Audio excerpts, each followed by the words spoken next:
I'm Tom Ballard, the Groundwater guy, and welcome to Groundwater Talk Live, where today we're going to discuss whether maybe, just maybe, California is getting serious about groundwater management and capturing some of this incredible precipitation they're getting this year, which is probably too little, too late, but uh, people getting mobilized, and at least they're talking about it and maybe moving in the right direction.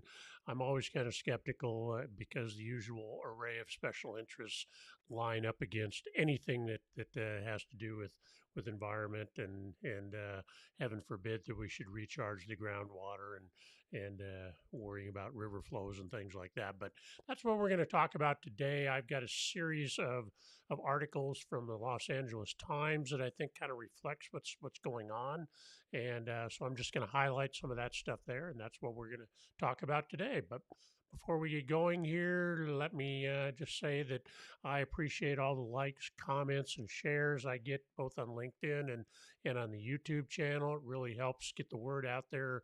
It helps us beat the algorithm, and I respond to any comments that you post up there too. I really try hard to come up with a thoughtful response for people, and even if it's an attaboy, I appreciate that too. So, but any likes and shares also help as well. And so if you like the content, feel free to share it and like it. And if you got any questions about groundwater issues, feel free to get a hold of me.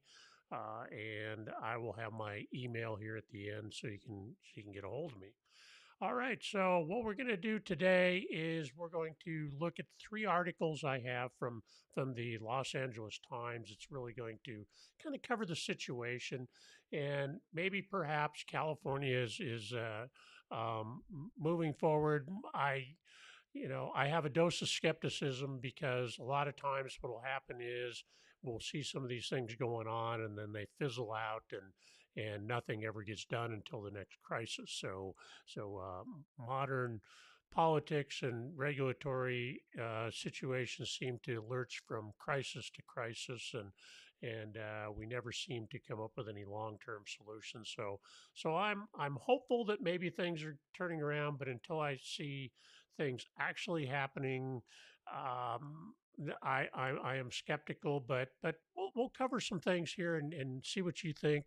Uh, maybe just maybe, like I say, they're moving forward on some of these things, and I think that is all a positive because we've ignored it too long. We kicked the can down the road for too long. In California, especially, is impacted because there's so many people there and so much water use and diversity of uses and conflicting needs that it becomes really a nightmare to manage things. And so it's very easy to kick the cans down the road for poly. And I'm talking cans, multiple cans, not just kick the can down the road. Multiple cans were kicking down the road. So a lot of can kicking going on. And that's how politicians live because they don't want to deal with the hard issues, and so it's quite challenging. Okay, so let's dive into these articles here, and you can see what you think. All right, so I'm going to do this as a screen share, and let me just get over here to these articles. So the first article is calls grow for stronger California groundwater regulation, and I'm going to hit some highlights here. Um, People are, I mean, there's been a lot of grumbling about this, but there's really some momentum building here that I think is going to start pushing things. But they start off talking about the Sustainable Groundwater Management Act, which was adopted in 2014. And then they go on to say that more than 8 years later, the highlighted part here, many local agencies are still working on long-term groundwater sustainability plans. These are supposed to be in. They keep a lot of these are getting rejected for this purpose or that purpose, and so we're going to talk about that a little bit as well. But the way I think is they should adopt these things and start managing things instead of just rejecting them outright and then trying to fix them and resubmitting them and keep rejecting them.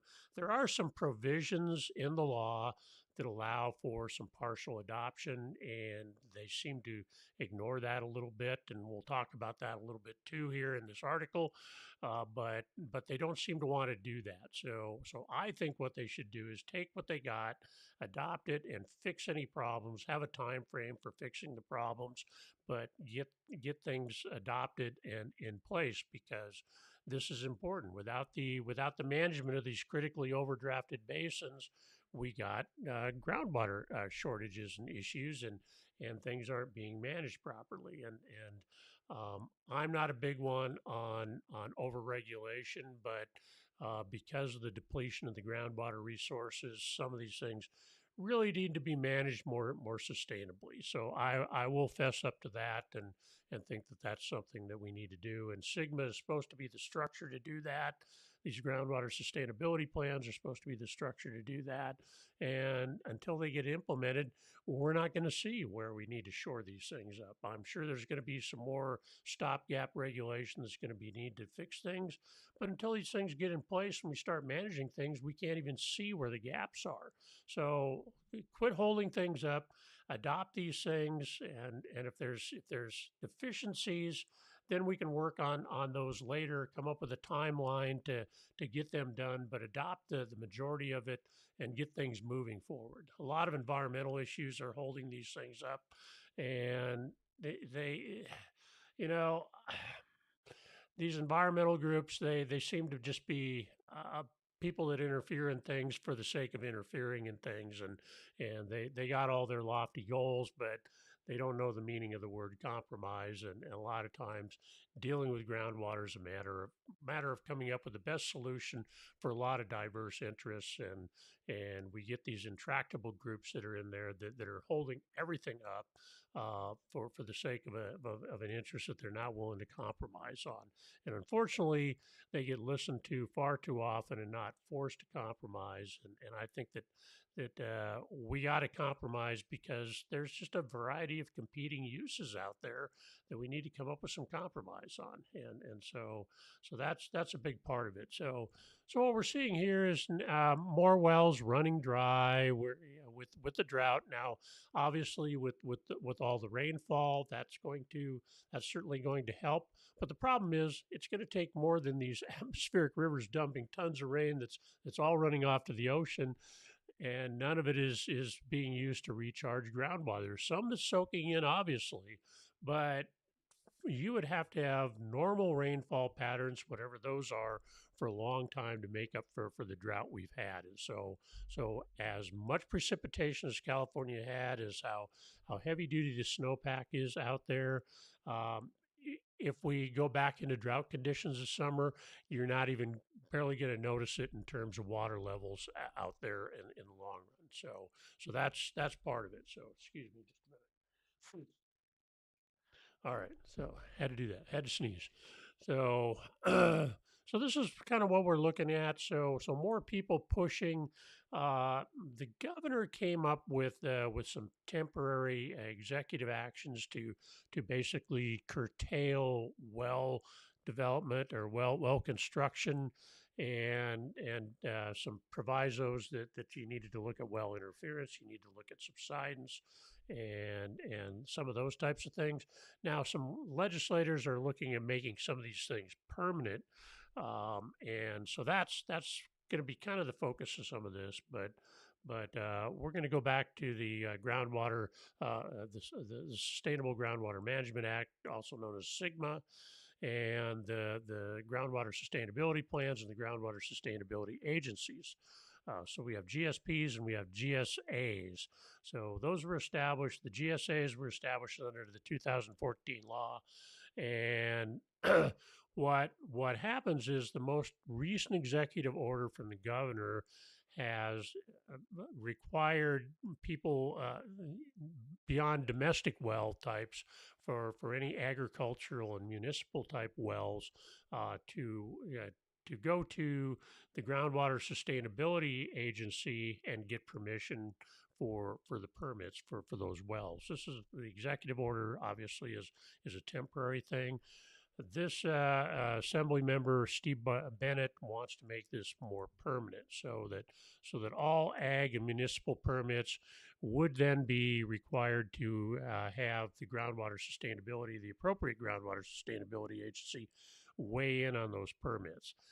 I'm not so sure this is a good idea. But he's got he's basically saying there's a loophole in the system that counties have traditionally signed off on permits without public input, and he calls that over-the-counter permits. Now, um, having public input on every well that's put in out there would be a crazy, impossible system because remember those environmental interests I told you about earlier? Basically, every well permit that would be put before the public would be opposed by these environmental and special interests. So it would be a mess and a nightmare, and nobody would ever get a well in. So it's so that's really challenging. But this is some of the legislation that's out there. I think generally, as long as your permit, as long as you're meeting the requirements and you're fitting into the basin plan that is part of the groundwater sustainability plan, the GSP, then or the groundwater management plan, then what would happen is you're generally going to get your permit approved. Now, for for something like an ag well and a municipal type well, or for a public water system type well, the water board has to weigh in anyway. So that has to be approved there. Agricultural, not so much. And ag uses a lot of water in places like the Central Valley, of course. But as long as you're meeting the goals, that should probably be good enough. Public input on an ag well permit would be a nightmare, and I'm definitely opposed to that. Um, Bill AB 1533 would make permanent requirements similar to those Governor Newsom enacted as a temporary drought measure in an executive order last year. The governor directed counties and cities to obtain written verification from a groundwater sustainability agency that issuing a well drilling permit would be consistent with the local plan and wouldn't decrease the likelihood of achieving a sustainability goal for the basin.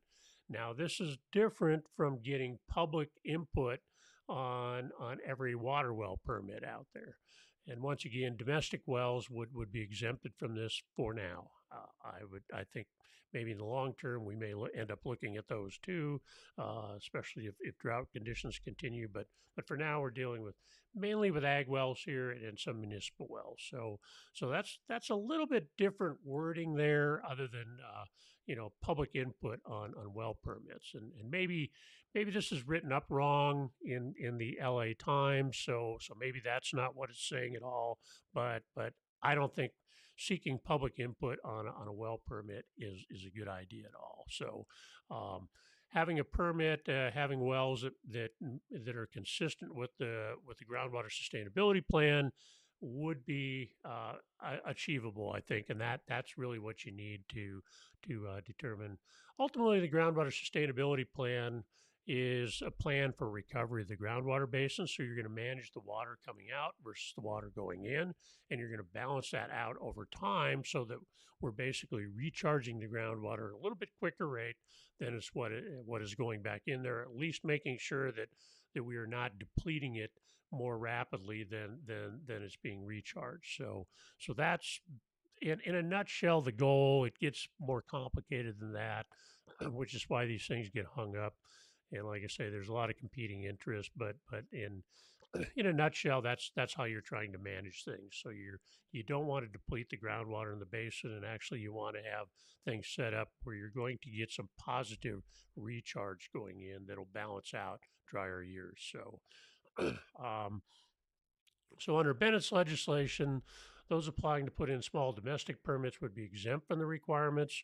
I guess if you have it's over a certain number of gallons per year, I think is or a certain pumping rate is where the break point is on these wells. So also a permit for drilling a replacement well would be exempt if the original well is being shut down and a new well would pump the same amount of water. So you'd really have to kind of balance that out, and we've already had to do that in some places in California. So that's kind of important to note is that you're basically replacing same for same, where it's a net zero basically. What the well capacity of the new well would zero out the well capacity of the old well that you're shutting down. So it's a net zero. So what else we got here? There's a bunch of other information in here about wells drying up and that type of thing.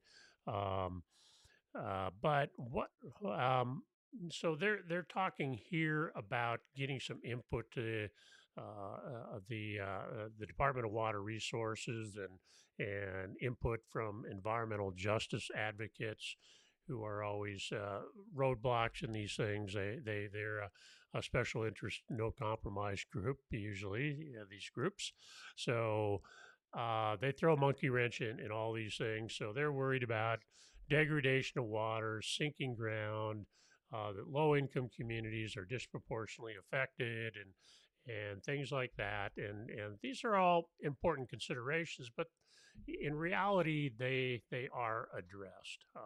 People argue that they're not, but in reality, I think a lot of these special interest groups are special interest groups, and they have tunnel vision on what's going on, and in order to perpetuate themselves, they need to kind of keep finding these issues. So, but that is my opinion. You can argue with me if you like, but that's kind of my opinion. But once again, a lot of these organizations tend to not want to compromise on things, and groundwater management to have effective groundwater management in California, it's all going to be a compromise. So you're going to be compromising on this, and there's going to have to be give and take on all ends of things. So, and you're going to have to strike a deal where not everybody's completely happy, but except for the groundwater basins that are having some positive recharge.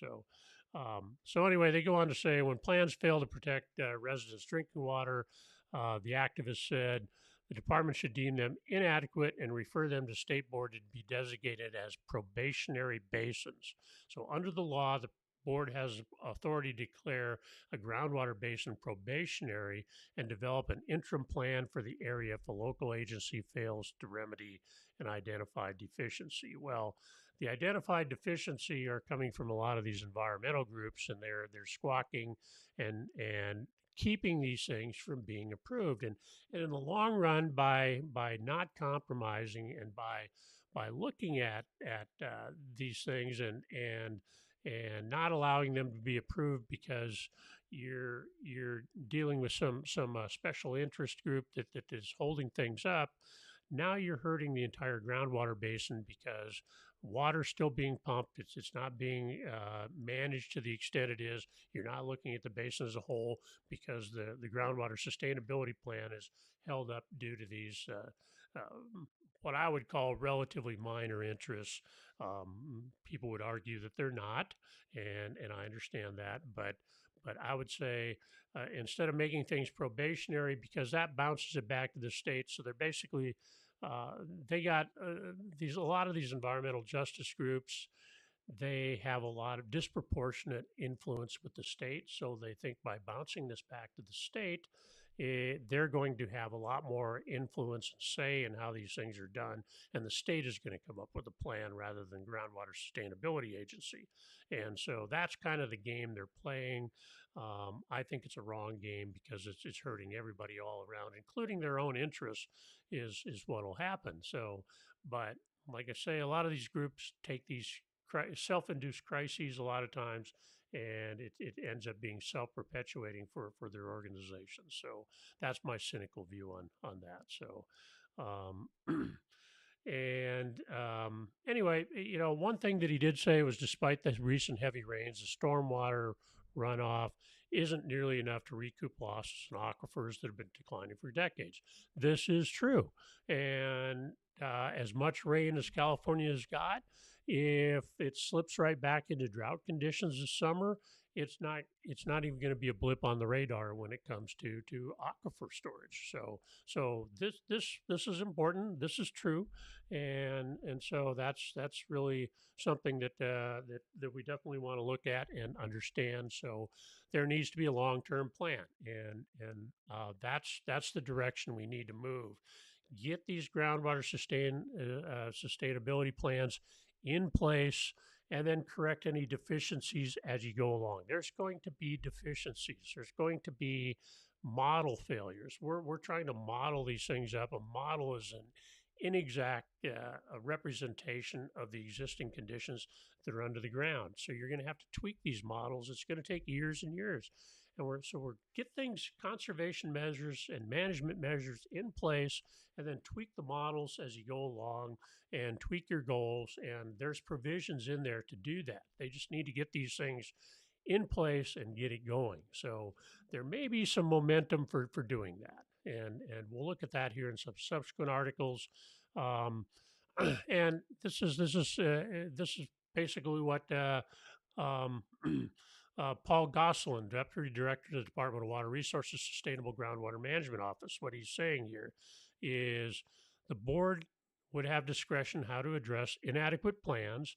Under the law, he said the aim is to get the basin back to local control as quickly as possible. This is where holding up these plans because of some environmental issue here or there really we need to get past that and get these plans in place. So, and this is important. Gosselin said even in areas where the plans have flaws, local officials have been making enormous progress, some starting to implement water allocations and pumping limits, as well as projects focused on replenishing groundwater.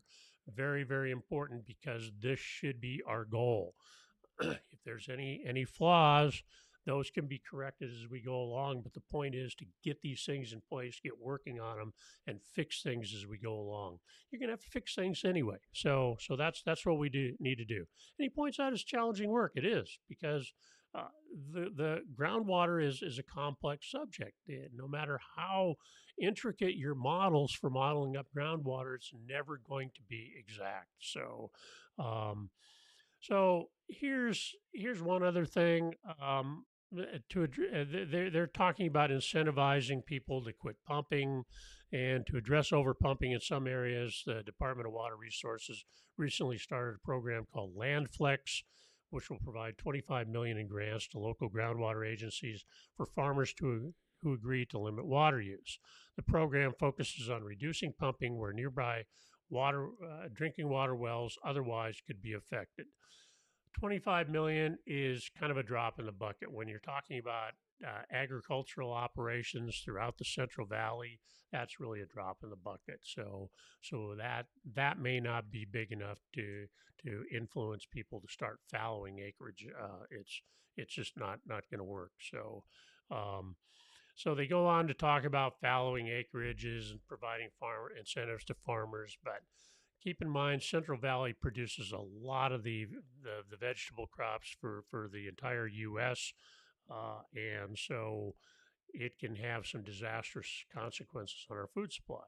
They estimate that in a worst case scenario, nearly 900,000 acres of farmland would be fallowed and about 50,000 jobs would be lost. In some areas, they projected more than half the irrigated farmland may eventually need to be left dry. This is significant and it's going to have a significant effect on our food supply.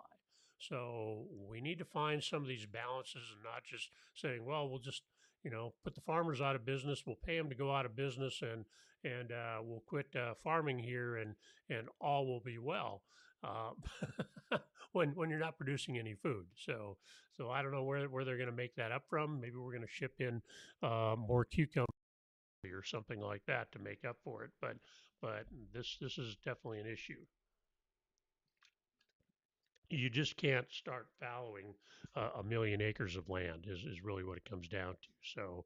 Um, so, kind of wrapping this up, the researchers said planning will be key in transitioning some farmland to other purposes, such as solar farms, crops that consume less water, restored habitat area. So, solar farms, you can't eat solar. You can solar may you know, with all the flaws that solar has, you may heat your home and provide some electricity, but what are you going to cook on your stove if you're not growing any crops? So converting all this land to other uses and taking it out of farmland is going to create a shortage of food supply. So this is something you got to take seriously. Is um, that's that balancing those needs. So you can put all the solar farms out there that you want, but if you're not producing any food, then we got some serious problems. So you can't eat those solar panels. So crops that consume less water, I get that. Um, there are some crops being grown in the Central Valley that are wholly inappropriate for areas that have water shortage, and restored habitat areas. Well, so you can call everything that's it's fallow farmland a nature preserve if it's been there for 5 years like that. Then it's a nature preserve. But once again, you're not growing any food. That all sounds well and good as far as a plan, but but you're not going to. It's just not going to happen when you don't have any food, when you're not growing any food. And what's the plan for that? Where are we going to make up these food supplies? But I don't see any talk of that. We're just talking about fallowing 1 million acres of land, but no idea how we're going to make up for that food. It's not like we it's all goes to wastage. It's all being sold and used by people. So where are you going to make that up? This is the question. So in this article, I see some positives. I see some negatives. So are we getting serious? I don't know here, but we'll go on to this next article here, and California will use flood water to recharge groundwater. And I got two articles that kind of overlap on this particular topic, and this is where I get a little bit hopeful that maybe we're moving in the right direction because people are seeing all this torrential rain that's flowing down the rivers and out to sea, and we're not capturing much of it. So, and there's all these excuses for that. But we need to. I mean, this is a once in a generational event. It's once in a lifetime, or I mean, we're talking thousand, maybe 500-year floods or more. So this is not an everyday occurrence, and we're wasting all this. We don't have anything in place to capture this. Well, somebody's at least thinking about it, and as far as I'm concerned, that's a positive. So this article starts off. This is another LA Times article. I think all these articles are from the LA Times. With torrential rains drenching California, state water regulators have endorsed a plan to divert floodwaters from the San Joaquin River to replenish groundwater that has been depleted by heavy agricultural pumping during 3 years of record drought. So this article is focused specifically on San Joaquin River area, but they're actually looking at doing this in other places. Obviously, there's flooding going on all over the state, but San Joaquin River certainly traverses a lot of the Central Valley in California. So this would be a big deal because that's where we have a lot of subsidence and groundwater depletion going on. So recently, the State Water Resources Control Board approved a request by the U.S. Bureau of Reclamation to take more than 600,000 acre feet from the river and send much of that water to flowing to areas where it can spread out, soak into the ground, and percolate down to the aquifer below the San Joaquin Valley. So this is good news because it is being used to recharge the aquifer. Now, deeper confined aquifers, it's going to take a long time for that water to get there. This will, over the short term, recharge shallower groundwater, and then the deeper groundwater will take longer time frame. Sometimes hundreds and thousands or hundreds of years, thousands of years to get down to some of those deeper levels. So the other thing we really need to look at is aquifer storage and recoveries projects or managed aquifer recharge. MARS is what they call that, or MAR. Any of those things are a quicker way to recharge some of those deeper aquifers. But this is hopeful because 600,000 acre feet is quite a bit of water. The amount of water that's set to be rerouted under the plan is more than the annual supply for the city of Los Angeles. So fairly significant amount of water. So what they're saying is, Eric Ekdahl, deputy director of the state water board's water rights division, is saying we are taking steps to maximize groundwater recharge in a way that the state of California has really never done before. This is an immense opportunity to help recharge those depleted aquifers. And he's absolutely correct. It's an opportunity. Will they take advantage of the opportunity? Um, State officials said their order allows the Bureau of Reclamation to manage flood flows from the Freant Dam and change points where water is diverted along the San Joaquin River. The Freant Dam uh, discharges water to the San Joaquin River, and so these are some structural change that allow some of this flooding to go on. Now, here's kind of the caveat is down here in orange. I separate these out a little bit. Uh, Governor Gavin Newsom said after the three driest years in state history, California is taking decisive action to capture and store water for when dry water conditions return.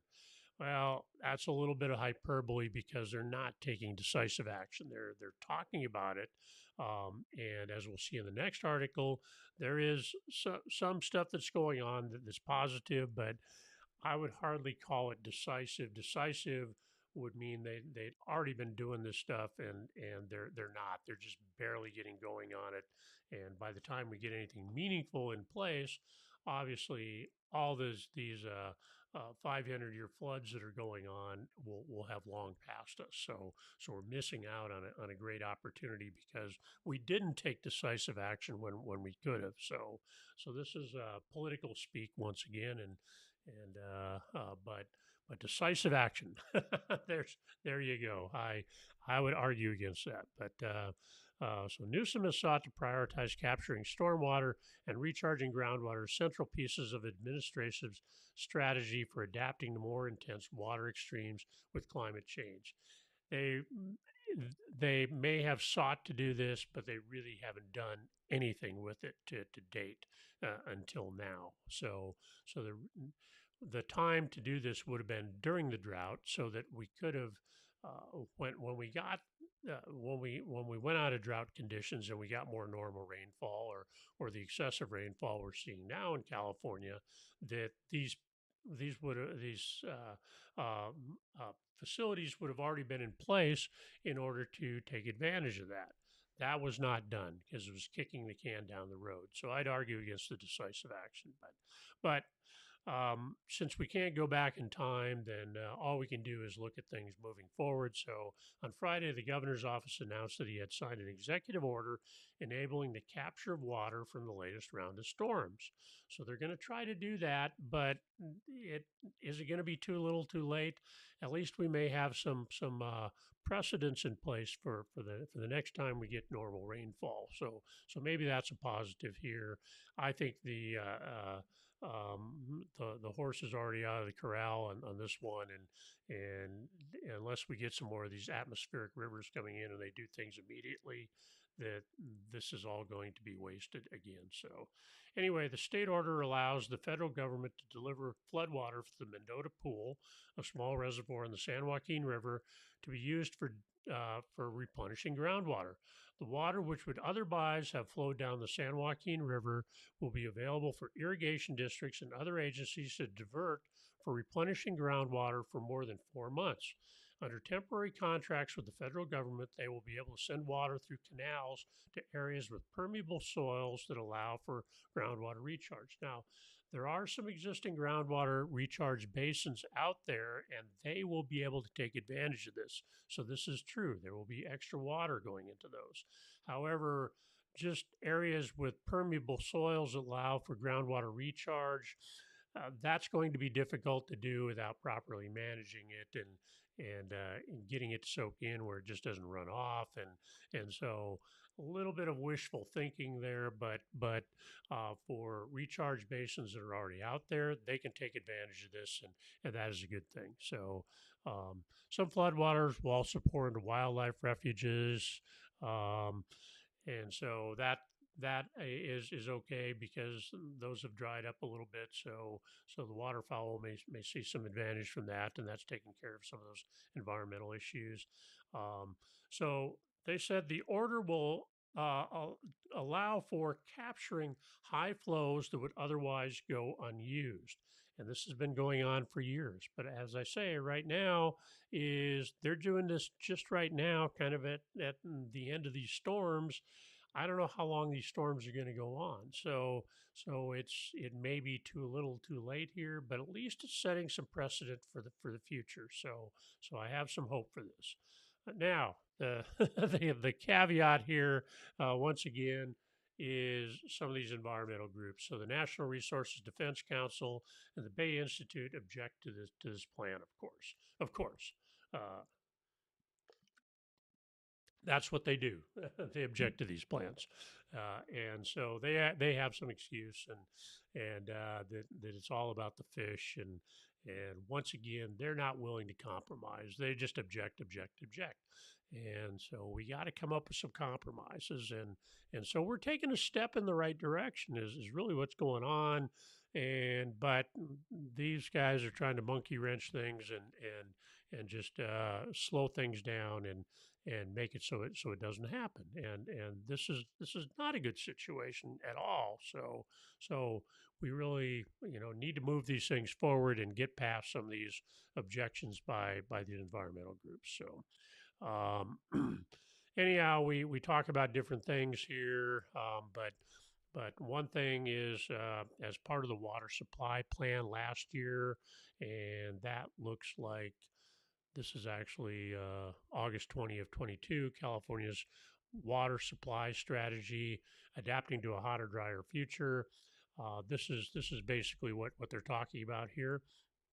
This document is available online, so you can look at that. It goes into great detail. I actually did a show on that a while back, so you can look that up on my YouTube channel. But they plan to increase annual groundwater recharge by about 500,000 acre feet, which is a good start. Um, but there could have been so much more going on with these atmospheric rivers you're getting that they call them excess precipitation. That could have all been going to these things if they'd done this long ago when they really should have. So um, the state water board said that since December has signed off on diverting about 790,000 acre feet for groundwater replenishment as well as supplies for water wildlife refuges. So this is good. This is going to mainly to existing groundwater recharge facilities, but it's better than nothing. We need more of those out there, and we need to get some of these aquifer storage and recovery projects going, or the managed aquifer recharge, whatever you want to call it. I think those are both the same thing as far as I'm concerned. But that's going to recharge the deeper wells. We need to pump it down there to get it down there faster than rather than relying on these spreading basins, which are really best for the shallow aquifers. So I'm not going to go through everything here, but I'm highlighting on the yellow here. There's been a growing focus among water management officials on finding ways to ease the permit process to use stormwater for aquifer recharge. As always, California has a very tangled regulatory system, and the permits hold you up. And so, if they can streamline the permits, which it looks like they may be doing, and we'll talk about that more in the next article, is that that may be something that's really going to speed things up. So I'm hopeful and optimistic that maybe that will happen. So what else we got here? So while the state takes advantage of the storms to store water underground, efforts to rebuild depleted groundwater reserves will take time, and that's important to note here. It doesn't happen overnight. A few rainstorms, as heavy as they are, do not deplete the groundwater after 5 years of a drought. It just doesn't happen that way. Also, in orange here, and so it's got an exclamation mark next to it. We hope over the course of these next series of storms, we can identify those projects and get those recharge systems activated. We know drought conditions will return to California, and it's really these moments that we have to capture so that we can be resilient in the event of future dry conditions. where was this Nemeth guy or Carla Nemeth? So this Nemeth woman, where was she years ago when this really should have been put in place? Because we knew we were going to come out of the drought conditions at some point. So you're going to get some normal rainfall mixed in there. That's just the weather patterns. And so, in spite of the climate change, it says going to alarmists say it's going to keep getting hotter and drier, and you're going to have these cycles that are going to happen. We need to take advantage of them. These things should have been happening years ago. So that's really the downside to this. So she's saying we know they're going to return, so we need to take advantage of these situations. But why haven't we been doing it all along? That's my question, and the questions I've been asking for years, and a lot of people have been asking for years.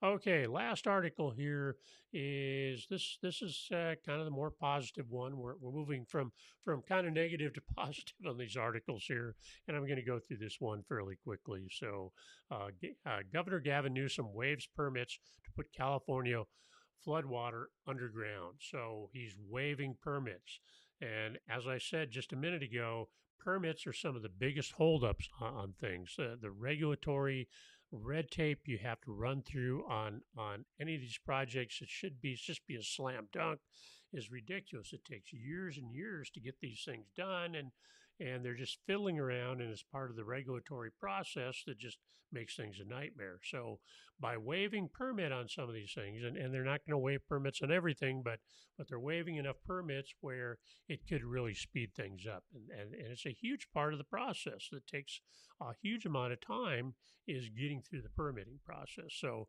this is really positive news and sets a good precedent here. So I would like to see this happening more. I mean, where we can waive permits. I'd like to get rid of a lot of the permits that we have, or at least streamlining that process.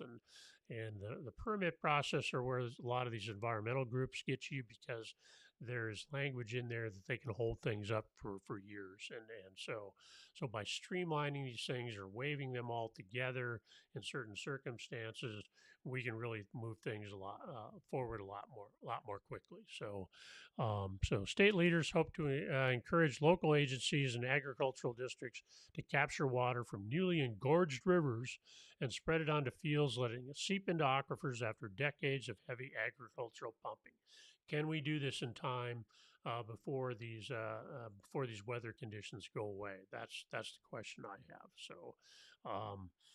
So let's look at this. To pull water from the state's network of rivers and canals for groundwater recharge, state law requires a permit from the State Water Resources Control Board and the Department of Fish and Wildlife. The Department of Fish and Wildlife permits is the big part of where the environmental groups get you and hold these things up. So that's a biggie there. So many local agencies lack the permitting during January storms, but this month's atmospheric rivers and near record snowpack promises new opportunities to put water underground. So when it talks about putting water underground, that's really newspaper talk for doing groundwater recharge projects. So Newsom's executive order eliminated the need for a water rights permit for groundwater recharge if the land meets specific environmental conditions between March 10th and June 1st. So this is a limited time. It's an executive order, so it's only available for a limited amount of time. But I'm hoping that it sets a precedent here that this is something we can do on a regular basis. And if this is something we can count on, then you can really look at the fact that you can actually build uh, uh, groundwater recharge facilities that can kind of count on this type of thing going on and providing the water that they need to actually make this groundwater recharge work. So this is important, and it's setting a precedent. So I'm trying not to be too cynical here.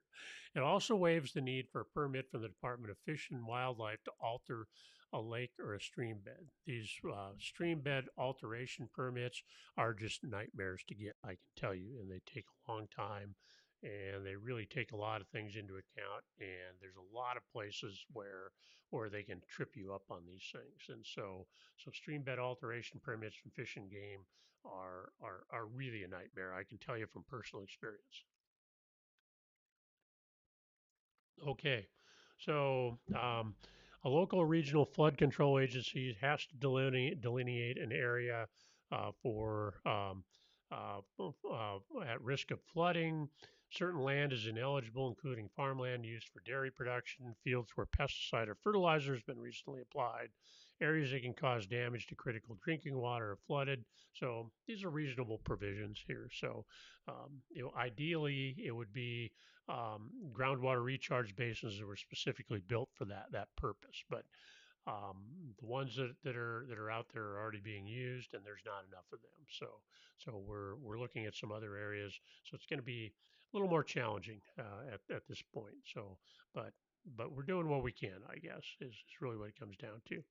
Land that has been out of agricultural use for 3 years is also disqualified to protect wildlife habitat. Agencies or landowners must report where they diverted water and an estimate of the amount of flow they used to recharge to the water board. So you're going to have to keep records and that's all fine. So because we're looking at how this all adds up and it's going to help us later in these groundwater management, groundwater sustainability agencies to understand what's going on in the aquifer because really the aquifer models are all about inputs and outputs and so understanding what's going in and what's coming out is crucial to managing those so um, now we talk about they go back and talk about the Sustainable Groundwater Management Act, or SGMA, was passed in 2014 with the intent of curbing overpumping and stabilizing aquifer laws. But once again, as I mentioned, is a lot of these plans are being held up and for various reasons, and they shouldn't be. So, um, however, they mention here we go down and like I say, I'm hitting the highlights here. Permitting isn't the only thing holding recharge back. So the permitting is a big deal, but it's not water rights restrictions that are really keeping us from being able to park water in the ground. It's that we haven't expanded our waterways wide enough.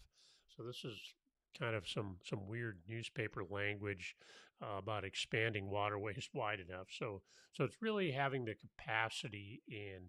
You got a lot of these concrete lined canals and places where you've channelized the rivers and stuff, and they don't have the capacity to carry the water that they need, which is what they're talking about here. So it's kind of like okay, really what it comes down to is having the infrastructure in order to handle this, and this is why uh, basically waiving some permits and running out there and saying we're going to recharge water because we have a storm coming tomorrow just is not going to do the trick that we need.